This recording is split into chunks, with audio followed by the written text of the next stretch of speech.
AK Stephin തിരുവനന്തപുരത്ത് നിന്ന്. സ്റ്റെഫിൻ, അൻവർ ഒരു വെടിനിർത്തലിന് ഉദ്ദേശിക്കുന്നില്ല. ഇന്നലെ വൈകുന്നേരം മുതൽ CPM-ന്റെ വിവിധ നേതാക്കൾ പലതരത്തിലുള്ള ആരോപണങ്ങൾ PV അൻവറിനെ കേന്ദ്രീകരിച്ച് ഉന്നയിക്കുന്നുണ്ട്. കള്ളക്കടത്തുകാരുടെ സെക്യൂരിറ്റി പണിയെടുക്കുന്ന ആളാണ് അൻവർ എന്ന് റഹീം പറയുമ്പോൾ ഏറ്റവും ഒടുവിൽ മന്ത്രി മുഹമ്മദ് റിയാസ് പറയുന്നത് ഈ പാർട്ടിയെക്കുറിച്ച് അൻവറിന് എന്തറിയാമെന്നുള്ളതാണ്. അപ്പോൾ അൻവറിനെതിരെ ആരോപണങ്ങളുടെ ശരങ്ങൾ തൊടുക്കുകയാണ് CPM. മറുവശത്ത് അൻവർ കീഴടങ്ങാൻ സമ്മതിക്കുന്നുമില്ല. ഈ യുദ്ധം എങ്ങോട്ടാണ്? അഭിലാഷ്, എന്തായാലും ഇതിൻ്റെ ഒരു ക്ലൈമാക്സ് ഇനി കാണേണ്ടത് തന്നെയാണ്. ഏതായാലും ഒരു പരസ്യമായ യുദ്ധപ്രഖ്യാപനത്തിലേക്ക് തന്നെയാണ് അൻവറും അതോടൊപ്പം തന്നെ CPM-ഉം ഇപ്പോൾ എത്തി നിൽക്കുന്നത് എന്ന കാര്യത്തിൽ സംശയമില്ല. കാരണം ആദ്യഘട്ടത്തിൽ അൻവർ ഇത്തരത്തിലുള്ള ആരോപണങ്ങൾ മുഖ്യമന്ത്രിയുടെ ഓഫീസിനെതിരെയും ADGP-ക്കെതിരെയും ഒക്കെ ഉയർത്തുമ്പോഴും അതിശക്തമായി ഉയർത്തുമ്പോഴും നമ്മുടെയൊക്കെ മനസ്സിലുണ്ടായിരുന്ന ഒരു തോന്നൽ പാർട്ടിക്കകത്ത് നിന്ന് കൃത്യമായ ഒരു നിർദ്ദേശം, ഒരു സപ്പോർട്ട് അൻവറിന് ലഭിച്ചിട്ടുണ്ടോ എന്നുള്ളതായിരുന്നു. പക്ഷേ ഇപ്പോൾ ഏതായാലും പാർട്ടിക്കകത്ത് തന്നെ ഇത്തരത്തിൽ അൻവറിനെ സപ്പോർട്ട് ചെയ്യുന്ന ആളുകൾ ഉണ്ടെങ്കിൽ പോലും ഇനി ഏതായാലും ഒരു പരസ്യ പ്രതികരണത്തിലേക്കൊന്നും ഒരു കാരണവശാലും നേതാക്കളൊന്നും തന്നെ തയ്യാറാകില്ല. കാരണം പാർട്ടി അത്രമാത്രം പ്രതിരോധത്തിലാണ് ഇപ്പോൾ എത്തി നിൽക്കുന്നത്, അല്ലെങ്കിൽ അൻവർ കൊണ്ട് എത്തിച്ചിരിക്കുന്നത്. അതിരൂക്ഷമായ ഭാഷയാണ് അൻവർ ഓരോ ദിവസവും ഉപയോഗിച്ചുകൊണ്ടിരിക്കുന്നത് എന്നുള്ളതാണ് ഏറെ പ്രധാനപ്പെട്ട കാര്യം. ഒപ്പം പാർട്ടിക്കകത്ത് ഇന്നലെ അൻവർ സൂചിപ്പിച്ച ചില കാര്യങ്ങളുണ്ട്. അതായത് കോടിയേരി ബാലകൃഷ്ണന് കൃത്യമായ തരത്തിലൊരു യാത്രയയപ്പ് നൽകുന്നതിൽ വീഴ്ചയുണ്ടായി. അത് മുഖ്യമന്ത്രി പിണറായി വിജയന്റെ സ്വാർത്ഥ താല്പര്യം അതിൽ ഉണ്ടായിരുന്നു എന്നടക്കമുള്ള അതിഗുരുതരമായ ആരോപണങ്ങൾ. അതോടൊപ്പം തന്നെ മന്ത്രി മുഹമ്മദ് റിയാസിനെ വളർത്താനാണ് പാർട്ടിക്കകത്ത് ഇപ്പോൾ ശ്രമം നടക്കുന്നതെന്നടക്കമുള്ള കാര്യങ്ങൾ പറഞ്ഞു. ഇത് ഒളിഞ്ഞും തെളിഞ്ഞും CPM-ൽ പല ആളുകൾ പറയുന്ന ഒരു കാര്യമായിരുന്നു എങ്കിൽ പോലും ഇനി ആ കാര്യങ്ങളിൽ അൻവറിനെ പിന്തുണച്ചുകൊണ്ട് മുന്നോട്ട് പോകാൻ CPM-നെ സംബന്ധിച്ചിടത്തോളം അതിൽ ഉള്ള നേതാക്കളെ സംബന്ധിച്ചിടത്തോളം, പ്രത്യേകിച്ചും പിണറായി വിജയനുമൊക്കെ അഭിപ്രായ വ്യത്യാസം ഉള്ള നേതാക്കൾക്ക് പോലും അത് കഴിയില്ല എന്നുള്ളത് തന്നെയാണ്. അതോടൊപ്പം തന്നെ അൻവറുമായി ഒരു തുറന്ന രാഷ്ട്രീയ യുദ്ധത്തിന് തന്നെയാണ് CPM ഇപ്പോൾ കോപ്പ് കൂട്ടുന്നത്.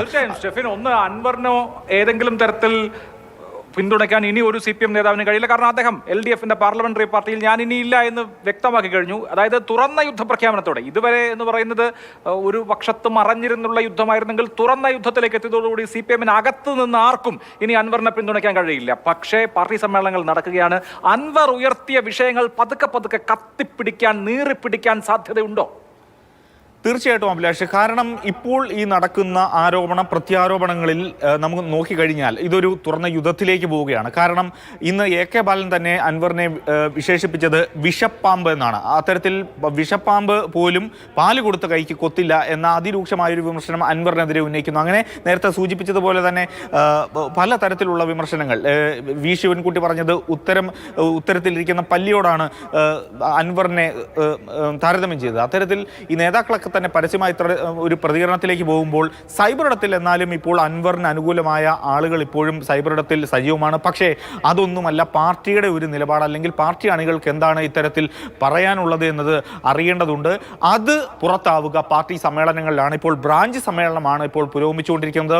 ഒക്ടോബർ 1 മുതൽ ലോക്കൽ സമ്മേളനങ്ങളിലേക്കും ഏരിയ സമ്മേളനങ്ങളിലേക്കും ജില്ലാ സമ്മേളനങ്ങളിലേക്കും ഒക്കെയാണ് ഇനി വരുന്ന മാസങ്ങളിലൊക്കെ തന്നെ കടക്കുന്നത്. അതുകൊണ്ട് തന്നെ അൻവർ കൊളുത്തിയിരിക്കുന്ന തീ അതൊരു കാട്ടുതീയായി പടർന്നു കഴിഞ്ഞു. ആ തീ ഇനി അണയ്ക്കാൻ സാധ്യമല്ല. അത് എത്രത്തോളം ആളിപ്പടരും എന്നുള്ളതാണ് നമ്മൾ ഉറ്റുനോക്കുന്നത്. അത് പാർട്ടി സമ്മേളനങ്ങളിൽ അതിനുള്ള മറുപടി കൃത്യമായി തന്നെ ഉണ്ടാകും. ഏതായാലും ഒരു ശക്തമായ രീതിയിൽ തന്നെ പ്രതിരോധിക്കാനാണ് CPM-ന്റെ തീരുമാനം. ഔദ്യോഗികമായി എന്താണ് CPM ഈ കാര്യത്തിൽ അൻവറിനെതിരെയുള്ള നിലപാട് എന്നത് അല്പസമയത്തിനകം തന്നെ അറിയാം. MV ഗോവിന്ദൻ ഡൽഹിയിൽ മാധ്യമങ്ങളെ കാണുന്നുണ്ട്. ഏതായാലും ഒരു അസാധാരണ സാഹചര്യത്തിലേക്ക് തന്നെയാണ് അൻവർ പാർട്ടിയെ കൊണ്ട് എത്തിച്ചിരിക്കുന്നത്. നേരത്തെ തന്നെ അൻവറിന്റെ ഈ ഒരു മാറ്റം മുഖ്യമന്ത്രിയും അതോടൊപ്പം തന്നെ പാർട്ടി നേതൃത്വവും ഒക്കെ മുന്നിൽ കണ്ടിരുന്നു. അതുകൊണ്ട് തന്നെയാണ് മുഖ്യമന്ത്രി ആദ്യഘട്ടത്തിൽ വാർത്താ സമ്മേളനം നടത്തുമ്പോൾ കൃത്യമായി തന്നെ അന്നൊരു സന്ദേശം പറഞ്ഞു വെച്ചു. അൻവറിൻ്റേത് ഇടതുപക്ഷ പശ്ചാത്തലമല്ല, കോൺഗ്രസ് പശ്ചാത്തലമാണ്. അതിൽ നിന്ന് തന്നെ ഒരു കൃത്യമായ സൂചന ഉണ്ടായിരുന്നു. കാരണം അൻവറിന് പോകുന്നെങ്കിൽ പുറത്തേക്ക് പോകാമെന്നൊരു സൂചന അന്ന് തന്നെ നൽകിയിരുന്നു. അതോടൊപ്പം തന്നെ അൻവർ തിരിച്ച് അന്നും ഒരു ഒളിയം വിട്ടിരുന്നു. EMS-നെ താരതമ്യം ചെയ്തുകൊണ്ട്, അല്ലെങ്കിൽ EMS-ന്റെ കാര്യങ്ങളൊക്കെ പറഞ്ഞുകൊണ്ട് അത്തരത്തിൽ ഒരു ഒളിയമ്പ് അവിടെ ഇട്ടിരുന്നു. അപ്പോൾ പാർട്ടിക്ക് കൃത്യമായ ഒരു ധാരണ അൻവറിന്റെ വിഷയത്തിൽ കൃത്യമായി തന്നെ ഉണ്ടായിരുന്നു.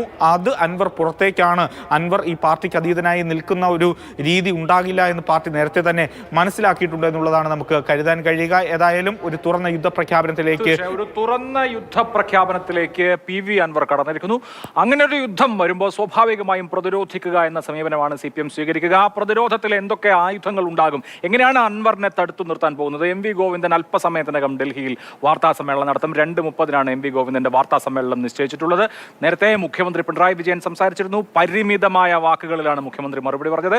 LDF-നും സർക്കാരിനും പാർട്ടിക്കുമെതിരെ PV അൻവർ MLA ഉന്നയിച്ചിട്ടുള്ള എല്ലാ ആരോപണങ്ങളും തള്ളിക്കളയുന്നു എന്നുള്ളതാണ് മുഖ്യമന്ത്രിയുടെ മറുപടി.